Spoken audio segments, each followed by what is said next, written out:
Halo kawan Brin. Kalau pada episode sebelumnya, rekan saya Nur sudah menjelaskan tentang radiasi, kali ini saya akan menjelaskan tentang salah satu teknik pengawetan makanan, yaitu teknik iradiasi pangan. Hah? Iradiasi? Pakai radiasi dong? Jangan panik kawan Brin. Penggunaan teknologi ini telah disetujui oleh International Atomic Energy Agency atau IAEA. Kalau di Indonesia, persetujuan dilakukan oleh Badan Pengawas Obat dan Makanan atau BPOM. Saat ini ada lebih dari 50 negara yang telah menggunakan teknik ini untuk membantu mencegah penyakit yang terbawa oleh makanan, termasuk mensterilkan makanan yang dibawa para astronot NASA agar terhindar dari keracunan makanan selama di luar angkasa. Sebelum semakin seru, saya Rindi Pancatan Hindarto, peneliti di Organisasi Riset Tenaga Nuklir. Sejak tahun 1990, saya meneliti mengenai potensi penggunaan radiasi pada bahan pangan. Apa sebenarnya iradiasi pangan?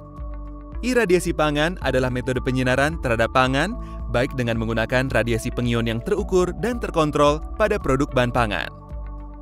Radiasi pengion yang digunakan dapat berupa sinar gamma yang dihasilkan oleh zat radioaktif. Berkas elektron berenergi tinggi ataupun sinar X juga dapat dimanfaatkan untuk iradiasi pangan. Proses penyinaran dilakukan pada pangan yang berada dalam kemasan ataupun berbentuk curah selama selang waktu tertentu untuk mendapatkan dosis yang diperlukan. Pada dosis rendah, iradiasi dapat memperpanjang masa simpan produk. Sementara pada dosis yang lebih tinggi, proses ini dilakukan untuk tujuan sterilisasi komersial dan dekontaminasi. Dalam kedua kasus tersebut, radiasi akan membunuh organisme yang bertanggung jawab untuk merusak bahan pangan, seperti serangga, jamur, dan bakteri, termasuk beberapa bakteri penyebab keracunan makanan.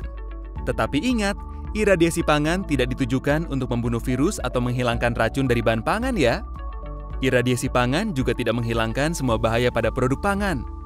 Proses penanganan bahan pangan harus tetap menerapkan good manufacturing practice dan good hygiene practice oleh seluruh pihak. Kenapa makanan harus diiradiasi? Iradiasi pangan dilakukan untuk mendapatkan efek seperti memperpanjang umur simpan produk pangan tertentu, mengurangi cemaran mikroorganisme seperti serangga dan hama yang ada pada buah dan sayuran impor dengan membunuh atau mensterilkannya. Iradiasi juga dapat secara efektif menghilangkan bakteri dan jamur seperti Salmonella dan Escherichia coli atau E. coli dan mensterilkan makanan yang penyimpanannya tidak memerlukan pendinginan.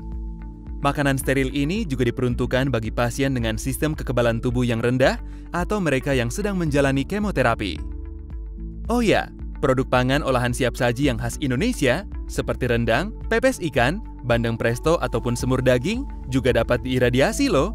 Karena dapat disimpan pada suhu kamar, makanan ini juga dapat menjadi ransum makanan pada keadaan darurat seperti ketika terjadi bencana alam.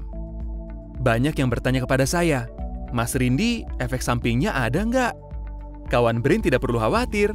Iradiasi tidak menyebabkan bahan pangan ataupun kemasannya menjadi radioaktif. Dosis yang digunakan juga terkontrol dan tidak ada kontak langsung antara bahan pangan dengan sumber radioaktif yang digunakan. Ketika proses iradiasi dihentikan, tidak ada energi yang tersisa dalam pangan, sehingga aman bagi para pekerja maupun konsumen. Para ahli yang tergabung dalam Joint Expert Committee on Food Irradiation atau JECFI juga telah menetapkan bahwa bahan pangan yang diiradiasi tidak menimbulkan bahaya toksikologi dan tidak merubah nilai gizi yang terkandung, sekalipun dosis yang digunakan adalah dosis tinggi di atas 10 kg untuk tujuan tertentu. Lalu, bagaimana caranya membedakan produk yang diiradiasi dengan yang tidak? Nah, kalau kawan Brin pergi ke pasar swalayan dan menemukan produk dengan logo ini, artinya produk tersebut telah melalui proses iradiasi. Logo yang disebut Radura ini berlaku secara internasional dan harus dicetak pada label bahan pangan yang menggunakan proses iradiasi. Namun, jika bahan pangan yang diiradiasi merupakan bagian dari produk yang diracik dari berbagai bahan, produsen makanan tidak perlu menempatkan label Radura pada kemasan. Namun, wajib mencantumkan keterangan diiradiasi setelah nama bahan pangan tersebut. Oh ya, saya ingin mengingatkan agar kawan Brin dapat menyimpan, menangani, dan memasak bahan pangan dengan tepat agar organisme penyebab penyakit makanan tidak mencemari makanan dan menimbulkan penyakit. Sehat-sehat ya kawan Brin!